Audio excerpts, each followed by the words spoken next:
Welcome everyone, my name is Taye Wickland and this is my animation presentation.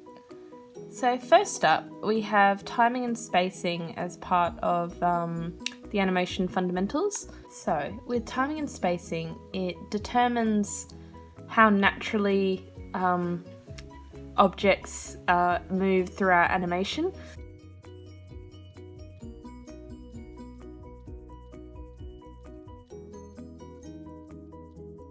So with the first exercise that we did, it was the coin exercise, and as you can see on the animation that I've created, that even though one of them looks like it's moving faster than the other, they both reach the same point at the same time.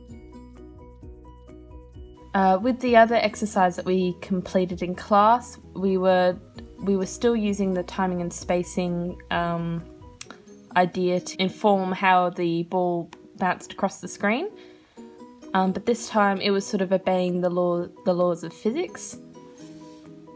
So we wanted it to bounce across the screen, but the spacing of it determined how quickly it did it and how naturally it moved across the screen.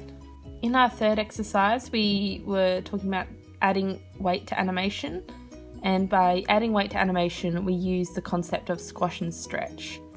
So this is sort of in taking the fundamentals of physics and using it to inform the design of our animation.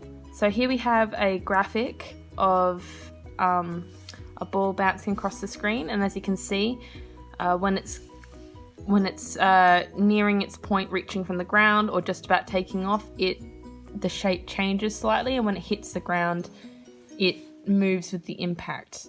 Now the idea of squash and stretch is basically sort of saying that there cannot be any movement without this reaction. Things do not stay entirely static. So with adding weight to animation, our first exercise was taking two material balls and seeing how they move differently. The first exercise that I did was the bowling ball.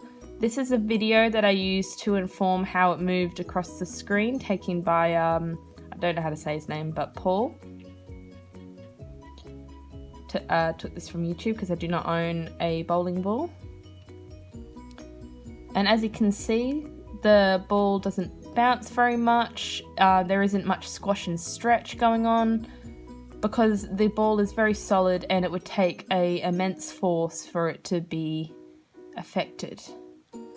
So I took the movement of the ball, as you can see in the video, and I mapped that out in my animation, and this is the final product. And in our last animation, this is the bouncing ball. This is another video that I used as a reference to inform how it bounced across the screen. It is not as easy to see in this video, but we know from what we know of physics that with a more pliable and smaller object, there will be more squash and stretch present within the animation.